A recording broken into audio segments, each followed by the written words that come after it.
नमस्कार, स्वागत है आपका मेरे चैनल पर। शाम के 6 बज गए हैं और आज के ब्लॉग की शुरुआत अभी कर रही हूँ।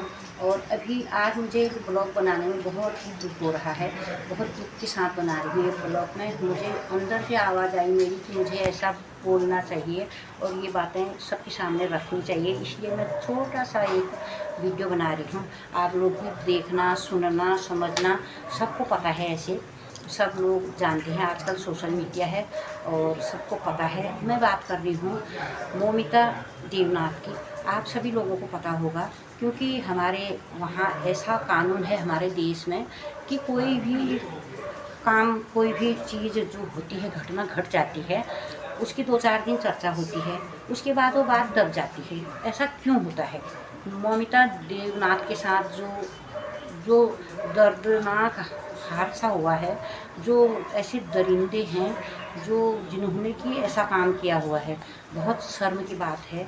बहुत दुख के साथ कह रही हूँ मैं कि ऐसा नहीं होना चाहिए था। हमारे देश की बेटियां आज भी क्यों सुरक्षित नहीं हैं, क्यों ऐसा हो रहा है हमारे देश में?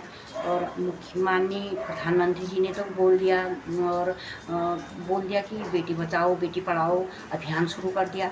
और वो बेटी बचाओ बेटी पढ़ाओ में सब लोग शामिल हैं, सब ने अपनी बेटियों को पढ़ाया भी है, लिखाया भी है और इस योग्य बनाया है कि जैसे कि मौमिता की बात करती हूँ मैं, उनके माँ बाप ने उनको इतना पढ़ाया, इतना लिखाया और डॉक्टरी कराई, और जो कि कल के दिन हमारी ही सेवा करती, हमारे ही लोगों की सेवा करती, ऐसे गरीबों की ही सेवा करती।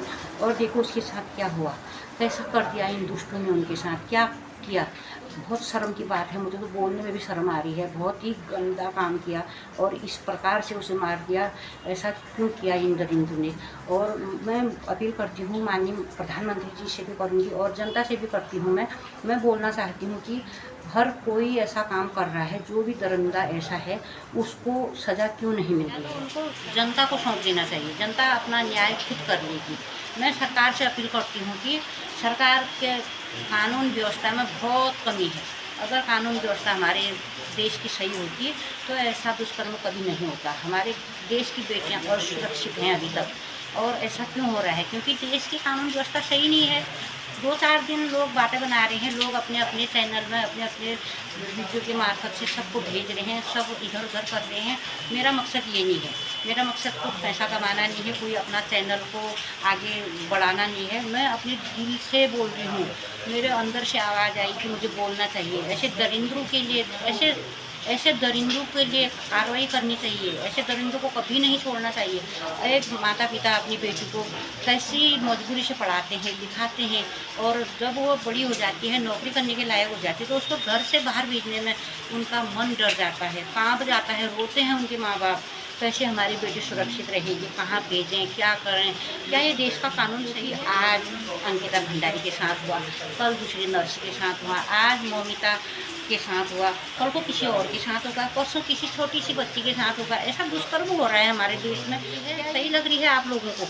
इसके बारे में आप लोग भी आवाज़ उठाना। मैंने भी आवाज़ उठाई, मेरे दिल से आवाज़ निकल रही है, मुझे रोना आ रहा है ऐसी बातें सुन के। जब से ऐसी बातें सुनी है तब से बहुत दुख हो रहा है हमको। हम सुन रहे हैं, बार बार उसी को देख रहे हैं, क्या हुआ, कैसे हुआ, किसी कितनी दर्दनाक मौत हुई, उसको कैसे उसकी गर्दन तोड़ के हाथ पाँव वो करके उसके आँखों से खून कैसे टपक।